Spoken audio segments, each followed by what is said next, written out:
In my particular profession, I travel to over 150 countries with over 22 time zones, and I will land in a place that I've never been before. I don't know anyone, I have no friends there, but those are the most enriching experiences because you learn more and more about yourself when you're in countries where you don't know anyone else. I am LaTanya Langley. I am General Counsel for one of the world's largest stationery companies. I am responsible for strategic business partnering with our largest business unit, which is stationery, as well as the anti-corruption program and advising in Middle East, Africa, Latin America, Caribbean, and Asia Pacific. One of the most challenging aspects of working in international markets is understanding that the world doesn't always think the same about the same issues. So there's various ways of looking at ideas and concepts. There's various ways of resolving issues and disputes. And when you work in emerging markets, you realize sometimes language and relationships are much more important than what's written on paper. At Trinity, I was encouraged by my professors to study abroad.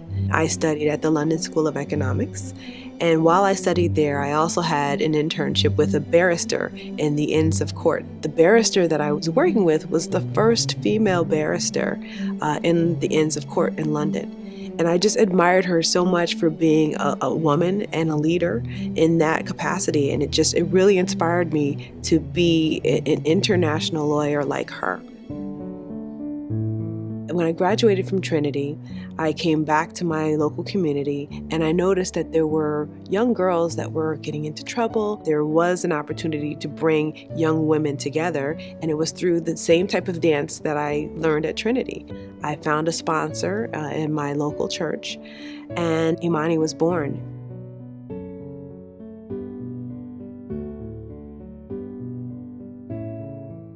And they all thought that they were joining a dance troupe. But once they joined, they realized it was really more of a safe haven for young girls to really develop in areas that they otherwise would not have. These young women learned about self-esteem. They also learned how to budget. They learned discipline. We have a 100% college graduate rate for all of the young women that entered Imani. But most importantly, they learned how to be creative in expression and to be fearless. My grandmothers always taught me to be brave. Both of my grandmothers were very, very bold, very expressive, but they were hard workers. They used their hands. They were never afraid to struggle, never afraid of a challenge. My father moved to Connecticut from North Carolina, and he didn't know anyone, and he just took a chance and he moved here. And they sacrificed everything that they had to ensure that I would be successful. It was that fearlessness that is instilled in me today. Being a woman working in developing markets is challenging. However, it's an honor to work in these markets because I'm creating a path for other women behind me. You know, many times I am the only woman or person of color in the room. Even at Trinity, even in my high school, I always felt like I was different and I didn't fit in. And one day, one of my bosses said to me, "Don't you realize that that's your biggest trait? The fact that you don't fit in." And I think the moment I embraced being different, thinking differently, providing different perspective, was my gift.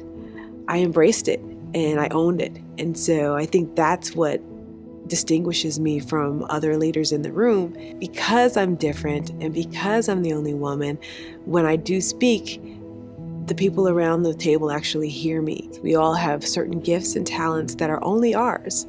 And so being bold is finding what those gifts are and what those talents are and owning them. Because the one thing that stands out about you as being different is probably your greatest gift. And many times people learn it too late in life and they miss opportunities because they hide what it is that makes them different. Embrace that difference.